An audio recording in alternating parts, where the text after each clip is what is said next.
அடியேன் ராமானுஜதாசன். அனைவருக்கும் வணக்கம். இன்னைக்கு நம்ம ராமானுஜ நூற்றாந்தாதில 22வது பாசுரம் பார்க்கலாமா? கார்த்திகேயானோ கரிமுகத்தானோ கணலும் முக்கண் மூர்த்தியும் மோடியும் வெப்பும் முதுகிட்டு உலகும் பூத்தவனே என்று போற்றிட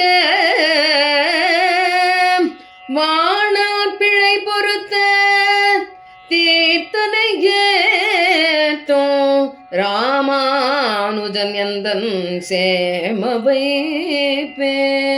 கார்த்திகேயன், விநாயகர், அக்னிதேவன், முக்கண்ணன், பார்வதி தேவி, ஜுரதேவதை இவர்கள் அனைவரும் பாணாசுரனுக்காக நாராயணனை எதிர்த்து தோல்வியுற்று பின் நாராயணனே 3 உலகங்களையும் படைத்த தேவன் என்று எம்பெருமானை வாழ்த்த, பாணாசுரன் செய்த பிழையை மன்னித்து அவனுக்கு உயிர் பிச்சை அளித்த எம்பெருமானை வணங்கும் ஸ்ரீ ராமானுஜரே அடியேனுக்கு சேமித்து வைத்த நிதி ஆவார். இனி ராமானுஜரை பெரிய நம்பி ஆளவந்தாரை பார்க்க திருவரங்கம் அழைத்து வந்தாரா இல்லையா என்பதை பார்ப்போம் வாருங்கள். திருக்கச்சி நம்பியும் பெரிய நம்பியும் பேசிக் கொண்டிருக்கும் போது அவ்விடத்திற்கு ராமானுஜர் வந்தார். வந்தவரிடம் திருக்கச்சி நம்பி, ராமானுஜா, இவர்தான் பெரிய நம்பி, ஆளவந்தாரின் சிஷ்யர் என்று சொல்ல, ராமானுஜர் பெரிய நம்பியை வணங்கி ஆச்சாரியரின் நலம் மற்றும் அரங்கனை பற்றியும் நலம் விசாரித்துவிட்டு, நான் வரும்போது நீங்கள் ஏதோ ஒரு ஸ்லோகம் சொல்லிக் கொண்டிருந்தீர்கள் அல்லவா, அது யார் இயற்றியது என்று கேட்டார். ஆச்சாரியன் ஆளவந்தார் இயற்றியதே இந்த ஸ்லோகம் என்று கூறினார். உடனே ராமானுஜர், பெரிய நம்பியே, அடியேன் ஆச்சாரியனை பார்க்க மிக ஆவலாக உள்ளேன், அடியேனால் பார்க்க இயலுமா என்று கேட்டார். பெரிய நம்பியும், என்ன இப்படி சொல்கிறாய்? ஆச்சாரியனும் உன்னை பார்க்க ஆவலாய் இருக்கிறார். இப்பவே நீ தயார் என்றால் அடியேன் உன்னை அவரிடம் அழைத்துச் செல்கிறேன் என்றார் பெரிய நம்பி. பெரிய நம்பியே, மிகவும் சந்தோஷம். இந்த நீரை வரதனிடம் சேர்ப்பித்துவிட்டு உம்முடன் வருகிறேன் என்றார் ராமானுஜர். இவ்வளவு எளியதாக ஆச்சாரியனும் அரங்கனும் வந்த வேலையை முடித்து விட்டனரே என்று அவர்களுக்கு நன்றி சொன்னார் பெரிய நம்பி. பெரிய நம்பியும் ராமானுஜரும் இருவருமாக சேர்ந்து திருவரங்கம் நோக்கி வேகமாய் நடையை போட்டனர். இருவருக்கும் எங்கிருந்து இப்படி ஒரு வேகம் வந்ததோ தெரியவில்லை. திருவரங்கத்தின் எல்லையை அடைந்தனர். வடதிருக்காவேரியை அடைந்தபோது அளவுக்கு அதிகமான கூட்டமாய் இருப்பதை பார்த்து பெரிய நம்பி அங்கிருந்தவர்களில் ஒரு பெரியவரிடம் கூட்டத்தின் காரணம் பற்றி கேட்க, அந்த பெரியவர் பெரிய நம்பியை பார்த்து, தாங்கள் பெரிய நம்பிதானே, தங்களுக்கு தெரியாதா?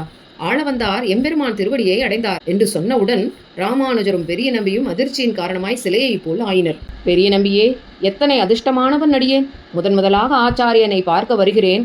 அவரை அரங்கன் அழைத்துக் கொள்கிறானே, அவன் என்ன சொல்ல வருகிறான்? அடியேன் ஆச்சாரியனின் ஆசீர்வாதம் பெற தகுதியற்றவனா? ஏன் இவ்வாறு நடக்கிறது என்று தன்னை மிகவும் நொந்து கொண்டார் ராமானுஜர்.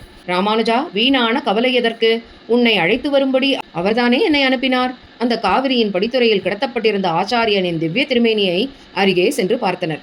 அவரை பார்க்க உறங்குவது போல் தெரிய அவரது வலது திருக்கையை பார்த்து, இதென்ன ஆச்சாரியன் கை இப்படி 3 விரல்கள் மூடிய நிலையில் இருக்கிறதே, இவரது கைகள் இப்படித்தான் இருக்குமா என்று கேட்டார் ராமானுஜர். என்ன சொல்கிறாய் ராமானுஜா?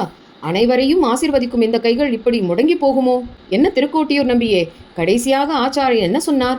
ஏன் அவரது கைகள் மூடி இருக்கின்றன என்று பெரிய நம்பி திருக்கோட்டியூர் நம்பிகளை பார்த்து கேட்டார். திருக்கோட்டி நம்பிகள் தனது துக்கத்தின் காரணமாக அழுது கொண்டே இருக்க, ராமானுஜர், திருக்கோட்டி நம்பிகளே, வைணவத்தில் இறப்பு என்பதே கிடையாது. தாங்கள் என்ன நடந்தது என்பதை சொன்னால் அது மேலே நடக்கக்கூடிய காரியங்கள் தடங்களின்றி நடக்க ஹேதுவாக இருக்கும் என்று சொல்ல, ஆம், ஆச்சாரியனும் இதையேதான் சொன்னார். வைணவத்தின் இறப்பு என்பது என்னாலும் கிடையாது. அரங்கன் என்னை அழைக்கின்றான். எனது இறுதி நேரம் நெருங்கிவிட்டது. சில நிமிடங்களில் நான் இந்த சரீரத்தை விடப்போகின்றேன். அதற்குள் அன்று எனக்கு பேரொருளாளன் அந்த சிவந்த மேனியும் உயர்ந்த தோற்றமும் உடைய ராமனுக்கு அனுஜனான ராமானுஜனை காட்டினானே, அவனை அழைத்து வர பெரிய நம்பியை அனுப்பினேனே, அவனை இந்த வைணவத்திற்கு தலைமையாக முடிசூட்ட நினைத்தேனே. மாரநீரி நம்பியை எனக்கு சிஷ்யனாக ஆக்கி சாதிகளற்ற சமுதாயத்தை அமைய ஓர் துவக்கம் செய்ததை அவன் தொடர வேண்டும், அனைவரும் நற்கதி அடைய வழி செய்ய வேண்டும் என்றெல்லாம் சொல்ல நினைத்தேனே அவனிடம். வைணவ தர்மமானது எல்லையற்று பறந்து விரிய வேண்டும். பிரம்மசூத்திரத்திற்கு விசிஷ்டாத்வைத்த பாஷ்யம் எழுத வேண்டும். திருவாய்மொழிக்கு விளக்க உரை எழுத வேண்டும்.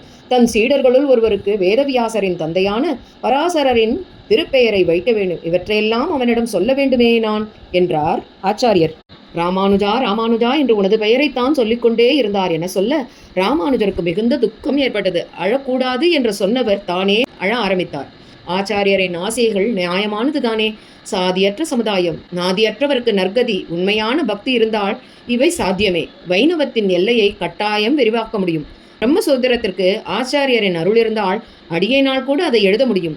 நம் ஆச்சாரியரின் இறுதி ஆசைகளை அடியேன் கட்டாயம் நிறைவேற்றுவேன் என்று ராமானுஜர் சொல்லி முடிக்க, உடனே ஆச்சாரியன் ஆளவந்தாரின் மூடிய விரல்கள் பட்டென்று திறந்து கொள்ள, ராமானுஜனே நீரே எமது அடுத்த ஆச்சாரியன் என்று திருவரங்க பெருமாள் அரையர் குரலை உயர்த்தி சொல்ல, அங்கிருந்த அனைவருக்கும் மயிர்கூச்செடுத்தது.